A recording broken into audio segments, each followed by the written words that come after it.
Hi-ho, 420 MSP. We continue to carry the flag and march forward during these crazy times. But good news is we're in a great sector, a great vertical that has a lot of promise over the next decade. And part and parcel of that journey is our longtime relationship with Dan Foote out of Anchorage, Alaska, home of the midnight sun. Is it midnight, Dan? Look at that. You got sun. We do. It's a beautiful day up here in Anchorage, but you know, it's starting to work the other way now. Yeah. The days are getting a little bit shorter, you know, as far as daylight goes. You know, they're still like every other day, 24 hours and X number of seconds long, every single one of them, just like you guys. Yeah. But you know, it's been a nice summer. It's good. And you know, if you're going to get stuck someplace where you can't go travel, where you're you know, restricted from doing certain things, I'll take Alaska. You bet. Oh yeah. You bet. That's a good place to get stuck.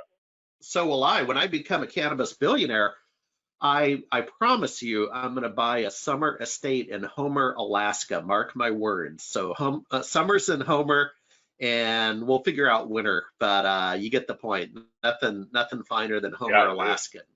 Yeah, in my opinion. Hey, Dan, the topic this month is plays right into your hand, community involvement. When I met you a couple of years ago, we wanted a stock photo to have on for some of our articles and so on. And you sent a photo where you were participating in the Governor's Council on Safety. Did I get that right? Yeah, pretty close to the Alaska Governor's Safety and Health Conference. And we've been involved with them for, what is it now, 7 years, I think, long time. And unfortunately, this last spring, thanks to COVID, they had to cancel their conference. Very unfortunate, but you know, that's not the only conference I got canceled out of this year, and I'm sure not the only one that you've heard of being canceled this year. Yeah, don't get me going. Don't get me going on dropping that. Like flies. Yeah. Well, the reason I ask about community involvement is my dad, who, you know, in many ways, we had table talk, business table talk at night at dinner, and I kind of learned, you know, the language of business.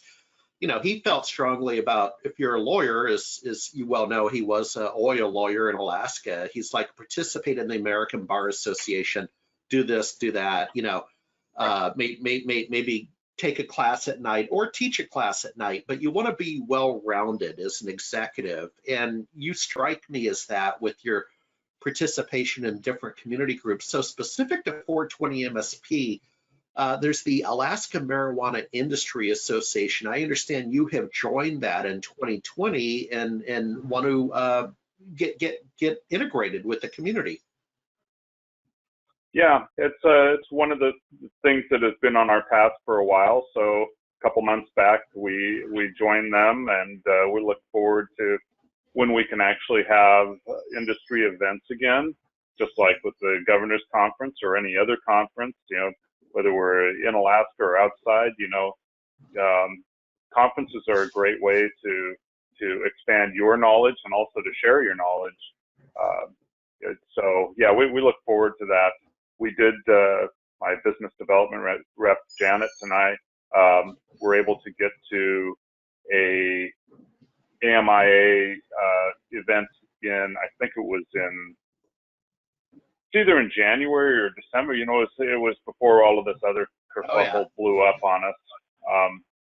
And that was a lot of fun. Great people, all, you know, from some politicians were there to industry leaders here in Alaska to people that just wanted to, you know, friends and artists, because they were doing an industry fundraising event.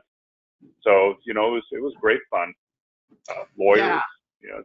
Yeah, no, and it's a well-worn path, folks. You just raise your hand, join one or two trade groups, and go. Right, it's a success factor, and I think specific to AMA, and then I want to get back to the broader community involvement conversation. But my time in Alaska, there was a radio personality, and I'm gonna get the station wrong. I'm gonna say Kenai or KJR or something, but Kerry Kerrigan was a radio personality back in my day, and apparently he's behind this. I don't know Kerry very well, but I certainly, I enjoyed listening to him. There you are. Yeah, okay. He's evidently still involved, and that's good. So Yeah.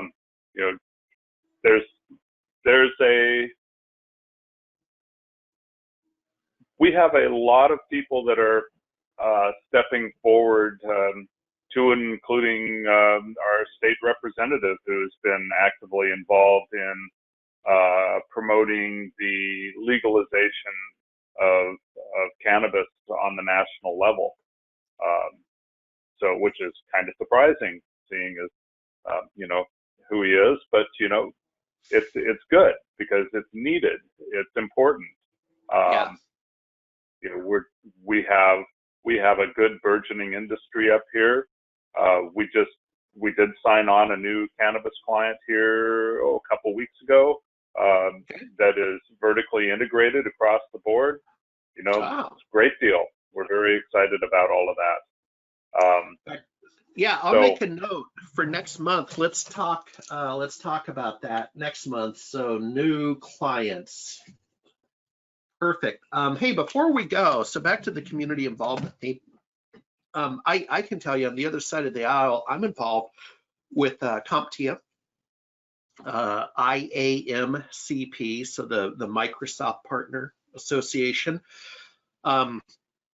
It makes sense. I'm probably not as active as I should be. I'm like anybody. You join, I participate as I'm able, but I'm also running a business. So what other community groups are you involved in? And again, doesn't have to be cannabis specific, of course.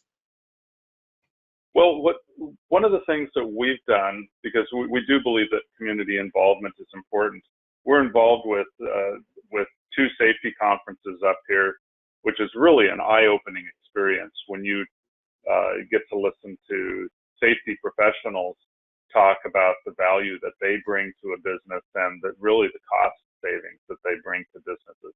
But aside from that, we've also been involved with a number of local organizations that do fundraising events like auctions, etc., and have provided them with basically building a network for them for their events that is protected so that they can literally run their event more smoothly, with computers that are usable and on a little protected, secure network.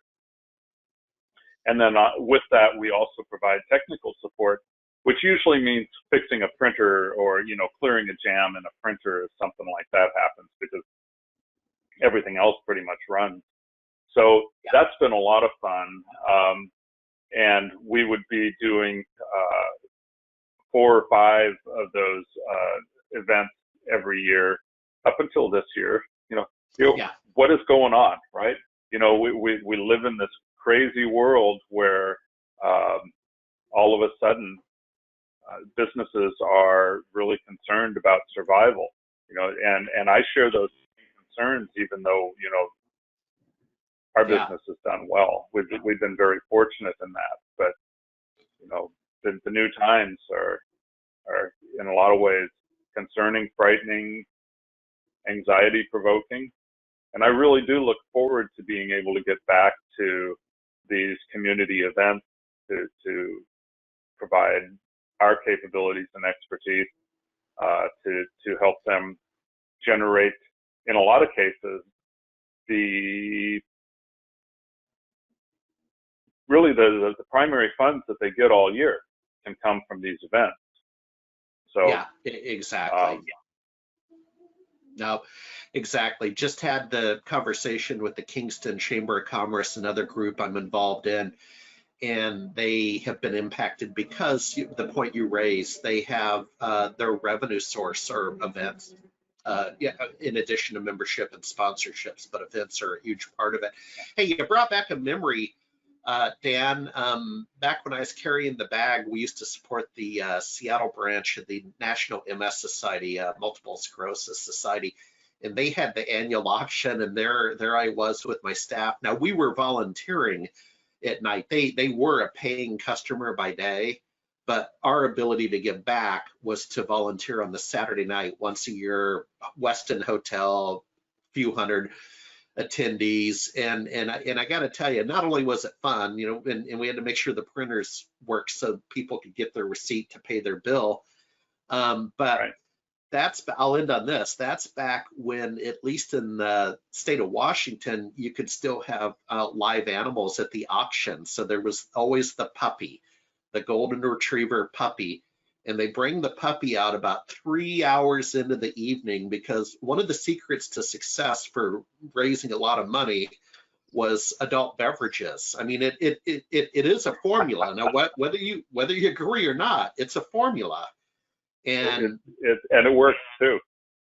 it works. And then finally, that was, I'm sure it was administrative code that prevented that, not so much state law, but you can't do that in the state of Washington anymore because, as you might imagine, a couple wakes up the next morning, they realize they spent $15,000 on a golden retriever puppy, and now they own a puppy.